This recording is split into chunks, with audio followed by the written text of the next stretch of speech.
I love cabins.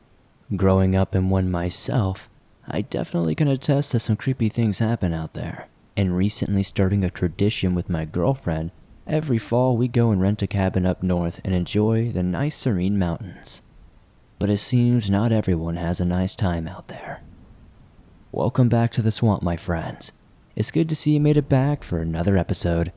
Today I'm going to be sharing some creepy and allegedly true cabin horror stories sent in by viewers just like you. As always, if you have a story that you would like to share in a future video, whether it be from a cabin or something entirely different, be sure to submit your story at swampdweller.net or the email you can find in the description down below. I'd love to share your story with everyone here in the swamp. It's stories like yours that truly help keep this show going. Now, without further ado, let's get into these creepy and allegedly true cabin horror stories. Right before we jump into these stories though, I just wanted to do a quick reminder for those who may not have heard. I have joined the Chilling family, and I want to make sure you take advantage of the free trial if you haven't yet. Chilling is the new home of horror and an amazing mobile app that allows you to do things that are just not possible on YouTube. With hundreds of amazing stories that are sorted into curated playlists, or you can create your own playlist, we give you so much flexibility to listen the way you want. This includes Chilling's exclusive feature, our ambient sound menu. You can change the background noise of any story whenever you see fit without any interruptions. It's an absolute game changer.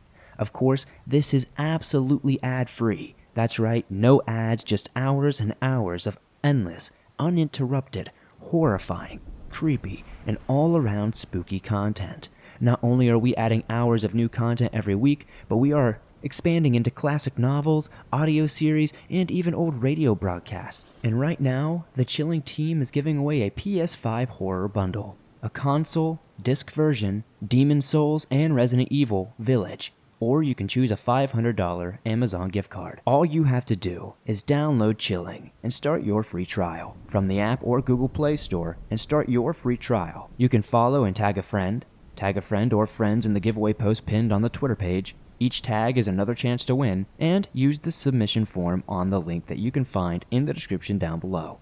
Don't forget to leave a review in the app and Play Store. The winner will be announced August 23rd, 2021. So what are you waiting for? Join Chilling today and start your free trial to potentially win a PS5 horror bundle or a $500 Amazon gift card. My name is Eric. This is a short story about my grandfather's cabin in the Sierras, on the California side of Lake Tahoe. One summer when I was 16 years old, I randomly decided to take a trip with my aunt and uncle to my grandpa's cabin to see my other aunt and stay the night. One summer when I was 16 years old, I randomly decided to take a trip with my aunt and uncle to my grandpa's cabin to see my other aunt and stay the night. It was a decent trip from my grandpa's house in Reno to the cabin, and we left in the afternoon, so when we got there, we were really tired. We all stayed up and talked for about 3 hours before we decided to go to sleep. There were only 2 bedrooms, so I was going to sleep on the couch in the living room. The living room is incredibly open and has a high ceiling. Both bedrooms were on the south side of the cabin. One was upstairs and one was downstairs. My aunt and uncle were upstairs together, and about 1 minute later, my other aunt went into her room downstairs. After they turned the lights out, I lay down on my back in the dark for 3 to 5 minutes, when I heard a little girl ask me, "What are you doing here?" Clear as anything, in a truly kind, mature, and earnest manner. The voice seemed to be coming from above me, maybe 10 or 15 feet straight above my head. The only way to explain it is that it sounded out of body. I calmly and instinctively answered and asked her, "What are you doing here?" There was no response. And after about 30 seconds of silence, I suddenly got frightened of what just transpired. I did manage to fall asleep within an hour, and nothing else really happened to me that night. But the next morning, when I told my aunt that lived there what happened, she casually replied, "If you don't bother them, they won't bother you," and proceeded to show me her mineral and crystal collection, as well as books describing the properties and effects of each one she had, and many more.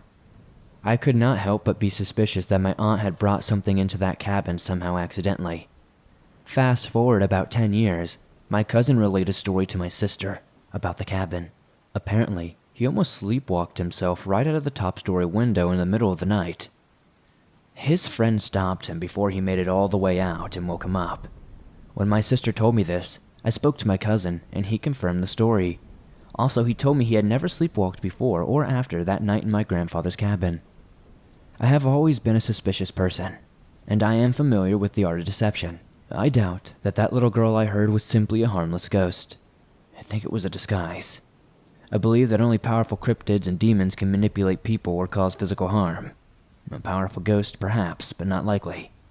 I have warned my family members about the dangers of the cabin. I feel like I am the only person suited to visit and possibly manage whatever is there.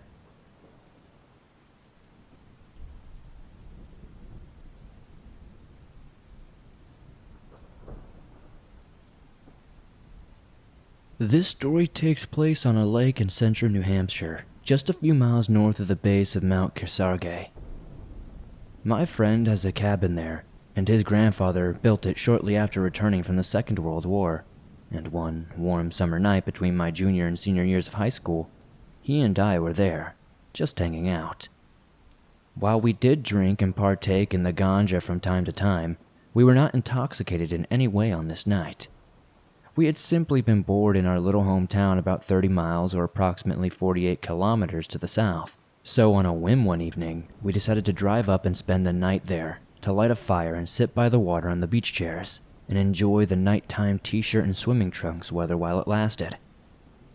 I would say it was around 9 or 10 p.m., and we had gotten up to inspect his grandfather's old canoe that laid upside down atop the wooden dock because we wanted to use it the next day to head to the lone island to look for loon nests and try to catch some catfish.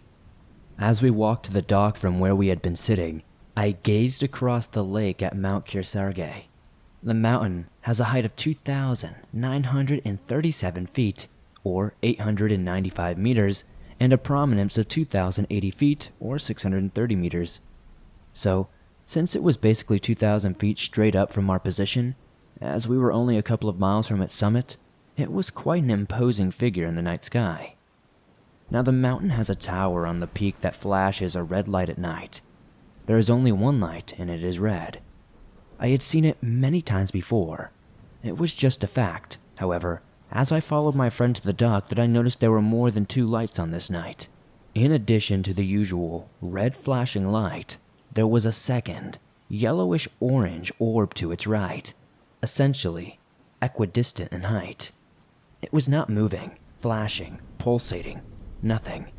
It just hung there, motionless in the night sky.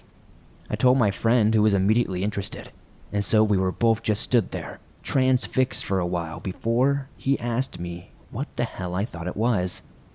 I would have immediately considered a helicopter, but it was just so still and silent.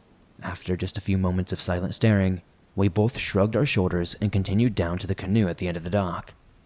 We inspected it for a while, placing it in the lake to check for leaks, and decided that it was good to go.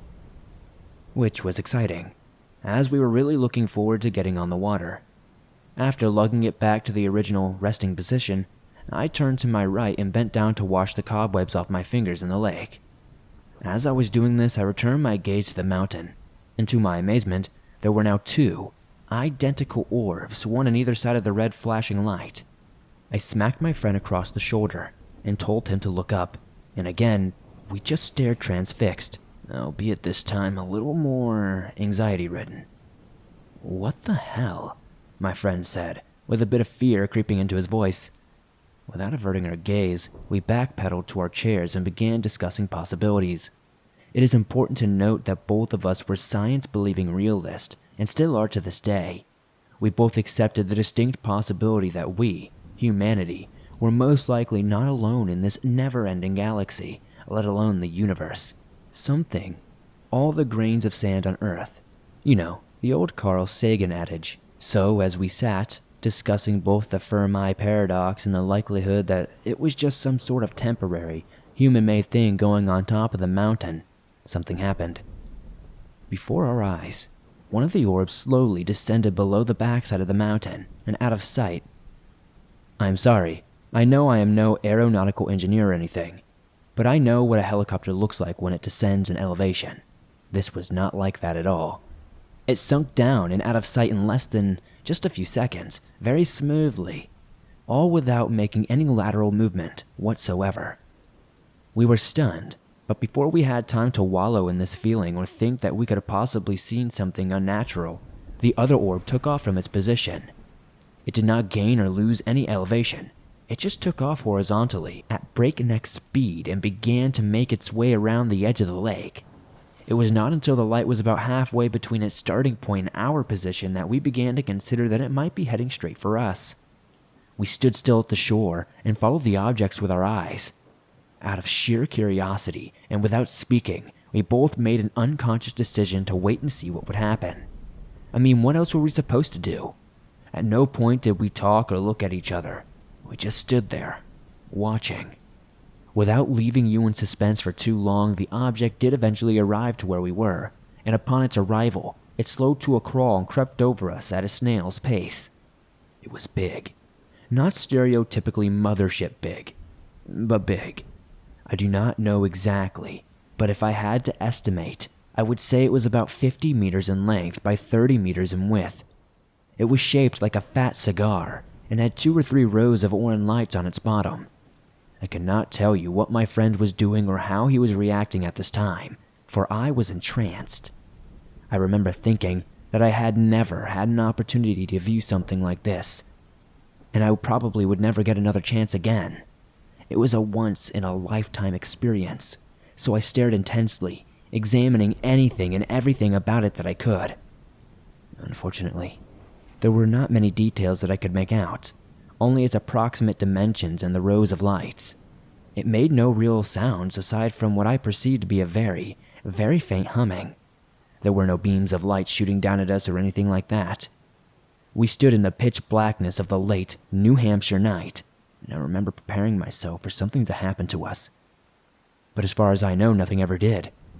As soon as it had crept its way past us, it took off as fast as it had appeared, up into the night sky and out of sight. At that point, I shot my head back across the lake towards the mountain. There was nothing but the normal, flashing red light remaining. All appeared to be back to normal. I do not think we said anything to each other aside from, "Let's get out of here," or something to that effect, before grabbing what little we had brought with us and hightailing it back to my friend's car. We drove the 30 miles back to our hometown, purchased some snacks at the convenience store, and returned to his house where we proceeded to set up the same beach chairs that we had brought with us to the lake in his backyard, where we stayed up for most of the night, talking about what the hell we had just seen. For the next few weeks, my mind had hardly focused on anything else. I told my parents at some point, but they sort of just laughed it off, telling me that it must have been a helicopter or something like that. And after their reaction, I decided not to tell anyone else. Not until I was older and gave no crap about what people would think of me. It was only then that I began to tell my trusted friends about what happened that night. My friend and I have since parted ways. We live across an ocean from each other now and talk from time to time. In fact, it has been a few years since one of us brought it up. However, sitting here and writing this down, it just now made me want to reach out and talk with him again. I know what I saw, and it was not constructed by humanity. We do not have that sort of technology, at least, not that we know of. And if we do, there is far more hidden from the average citizen of the Earth than I thought possible. But I am digressing into conspiracy theories now, and that is a path that I try not to go down. The fact is that the possibility that we are alone in the universe is so microscopically small. Consider this. There are billions of planets out there that are much, much older than Earth. All it would take is one of them to have developed intelligent life a few million years before us, giving them a massive head start in the development and technology scheme that would allow them to create machines that could do what these objects are. Thank you for sharing my story, Swamp Dweller. I hope you enjoyed it.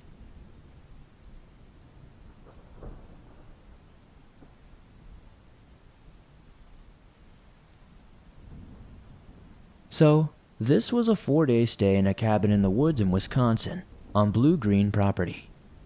I cannot for the life of me remember the exact cabin, but I think it was 413. No promises though. Right away when I was alone, this was a trip with my mother, it felt like I was not on my own. I am normally hard to shake, but I could not bear being alone, as I felt like I was being watched by something. Both my mother and I checked the cabin thoroughly but never found anything. The first night, I heard what sounded like footsteps on what would be the room above me, but the cabin was one floor with a slanted roof, so it could not have made any sense to have been someone. It sounded like a small child running across the length of the slanted roof, and both I and my mother heard it. For our peace of mind, we went over to the neighbor cabin. The cabins were divided into 2 suites, one on the right, one on the left, but we quickly discovered it was vacant, so we went back to our own. The next morning, I awoke to find my clothes, including the ones I fell asleep in. I get cold easily, so I tend to have pajamas on, and I had a hoodie on as well. I had on pajama pants, and they were much bigger than me. They were hand-me-downs and tied well around with one string, so I find it a bit hard to believe I would have untied them while I was asleep. They were all thrown about the room, and it took me a good 5 minutes to find the shirt I had on, which was tangled up in the sheets. Maybe I just got hot and took it off while I was asleep, but I am from a warm place and have never done that before, so part of me doubts I took off my own clothes. Even if I did, it would not have explained how the clothes that were in my suitcase in the far corner of the room were scattered about. I am typically a bit of a neat freak, and never would I have ever been able to sleep if I knew my clothes were thrown everywhere. Later that same day, I was alone once more as my mother had run out to get some food from a nearby restaurant. I heard breathing from the next room over, which would have been my mother's bathroom. I brushed it off as nothing, but then I remembered I was in the cabin alone, so I called my mom and told her to get back here quickly, and then I listened. It sounded far too rhythmic to have been the air conditioner, and I could have sworn I could hear clear exhales and inhales. The layout of the cabin was simplish, so I will try to describe it to the best of my ability. There was a living room when you first walk in, and a closet with a washer and dryer that we never really used, and a kitchen. Then down the hall, perpendicular to the kitchen, were the bedrooms and the bathrooms. One was outside of the respective bedroom and larger than the other bathroom, and the bedroom at the end of the hall had a bathroom hanging off of it. Go back to the living room, and there is also a balcony, which is protected from the wind by the other suite that was vacant, and our own suite, and there was a bathroom through a thick wall from the balcony. Hopefully, that all made sense. It will be important later. Once my mom was back, I remember getting up from the table in the living room and headed to my bathroom, and I swore I saw something in my bathroom. So I backed up and checked, and there was nothing there. I thought I saw a lady dressed in all white, cliché I know, and she had vanished. So I decided that I was just going crazy and went to the bathroom. Nothing happened to me the rest of the day. So I will skip to the 3rd day. It was the day the running on the roof got extremely prominent, as though a child was running back and forth. Once again, that would have made no sense as the suite next to ours was vacant. We even called the front desk and asked them to call the suite next to us to tell them to quiet it down some. And they themselves said there's nobody in that cabin, and the roof was slanted quite a bit. At around 2 p.m., I looked up from my laptop. I was sitting in the corner as opposed to being on the couch, and I swear I saw a woman who didn't fit my mother's body type staring at me through the window's reflection. As in she was inside the cabin, watching me using the reflection. And I even got a picture of it. I may eventually send that into the show. I don't want to be ridiculed for it though. For reference, my mother is rather large. The woman I saw was clear, not the outlines of the curtain, and she was thinner, still overweight but not by much, in the long white gown of who I thought I saw in my room the other day. They looked to have a romantic tuck and messed up face, and they were much taller than me. For reference, I am a 4'10" guy and did not have a dress packed, and neither did my mother. Plus, I was sitting down and out of the reflection, so I knew it couldn't have been me, and the dress went out some, and the curtains did not. So, I don't know what could have caused the reflection. Half of why I'm here. I want to know a decent answer for the woman in the reflection, as it didn't look entirely like a woman or a human for that matter. It seemed more humanoid and in a dress than a woman in a dress. The final night there, I was exhausted and did not really sleep well the night prior, and I went to bed at about 8:30. I got up before I ever fell asleep and went to the living room as I felt something hit my foot. It felt long and hard, almost like a round pole. I told my mother this, and she told me that on the first night she felt like something tried to push her off the bed, and it felt very cold and hard. We talked for about 20 or 30 minutes about it, and eventually I laid back down and nothing happened for the rest of the trip. So, to recap, there was running across the roof on nights 1 through 3. Night 1, my mom apparently felt something try to push her out of bed. Day 2, I woke up to find every article of clothing, including what I had on, was thrown around the room. More roof running, seeing something in my bathroom, and a weird breathing from an empty room, and loud breathing, I heard it through the wall. Day 3, a weird reflection of a woman that looked like her face was damaged in the window, and night 4, I felt like I was hit by something cold. I also want to include that nothing in the cabin felt evil per se, more mischievous and almost felt motherly at times, granted misguided. But I am pagan, so maybe my mind is a bit off on detecting these kind of things. And according to my mother, nothing felt evil, just off and ultimately creepy. The trip, again, was only me and my mother. I really need your guys' opinion on this. I believe in some occult things, but cannot provide a solid yes or no as if I believe in ghosts or not. I am looking for an answer, be it paranormal or not. Thank you, Swamp Dwellers. I hope you guys can help me.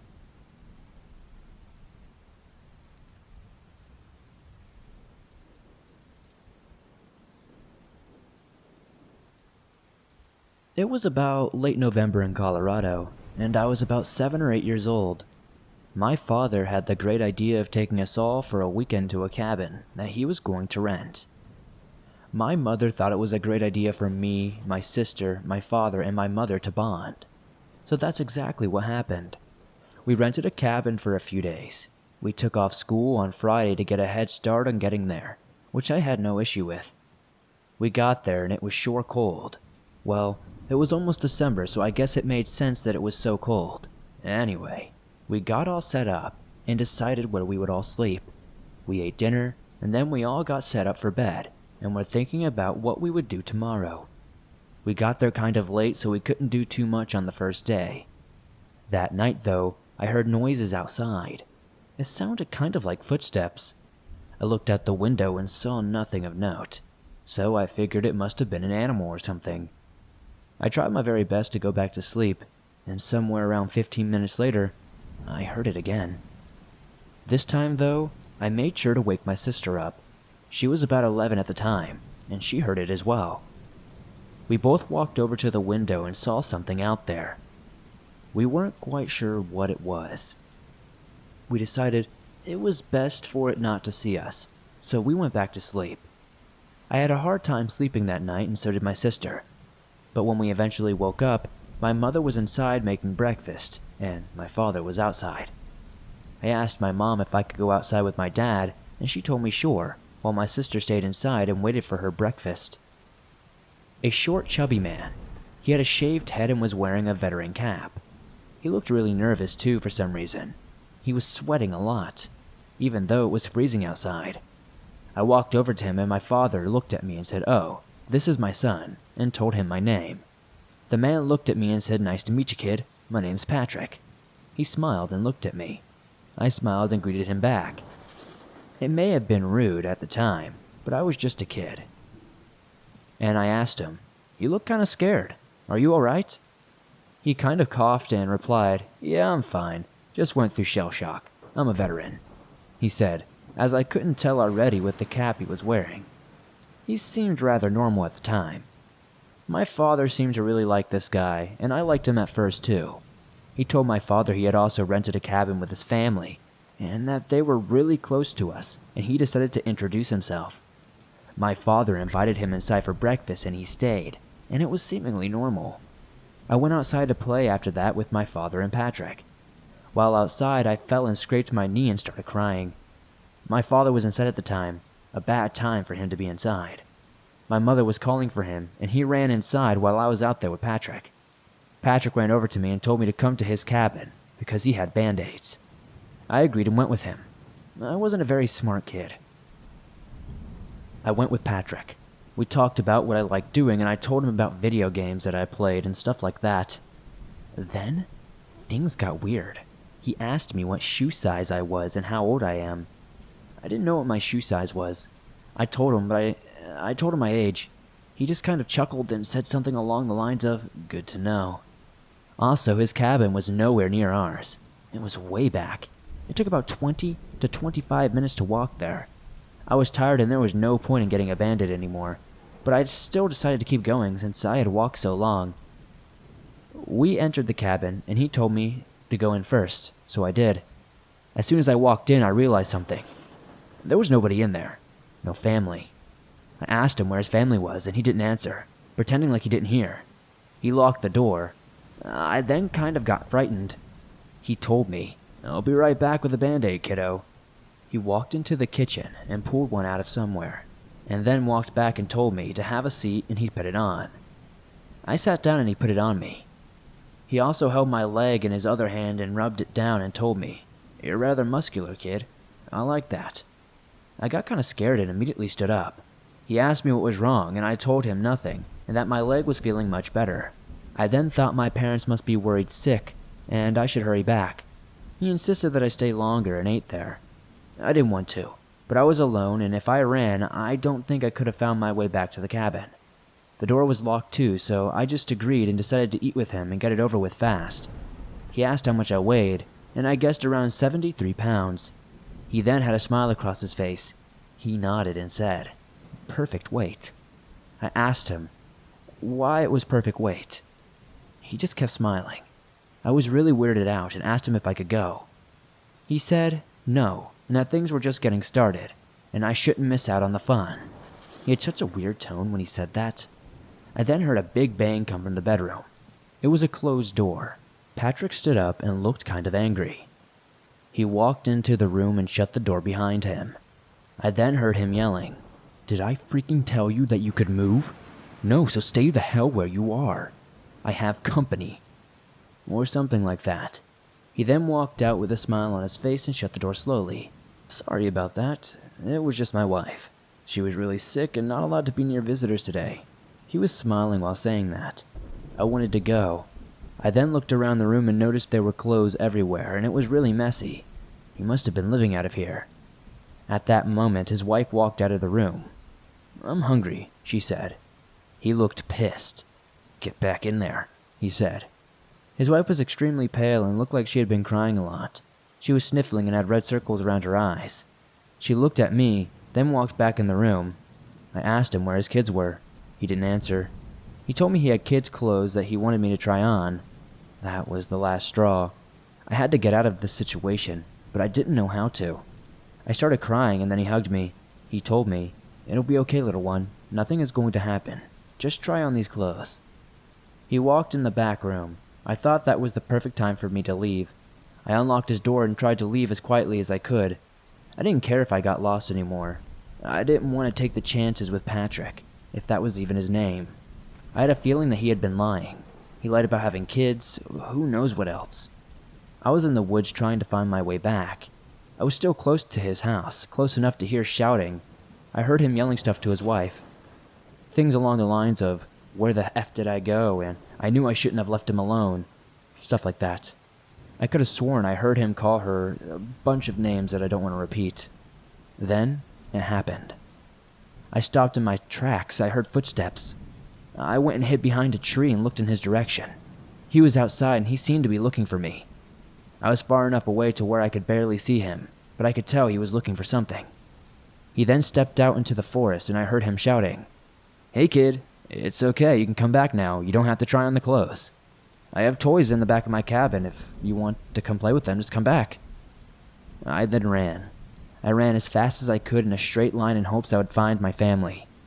I was running away and I thought I heard shouting, but I didn't stop to hear it. Then, after about an hour of running, I saw a cabin. My cabin. I ran to it. My father was outside looking around for me. I ran up to him crying and told him Patrick wasn't a good guy, and that he really was weird, and he was touching my legs and stuff. My father immediately called the person he rented the cabin from, and he said that nobody had rented that cabin.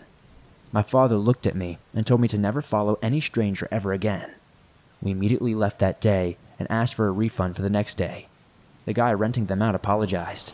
The man, having the cabin rentals, called the police and the police went back there and checked the cabin, and there was nobody there, not even his wife. His clothes and belongings were still there, is what they told us. Nothing really happened after that. They asked questions and left. They never called us or told us anything about him ever again. Patrick most likely wasn't his real name, and he probably wasn't a veteran. I just want to know what happened to him and his wife, and how he even got a wife in the first place, and how and why he lived in that cabin. He seemed to have been living there for a while. I guess he left because he figured the police would be coming after him because he didn't rent the cabin. So many questions that will likely never get answered. I'm just glad that it's all over.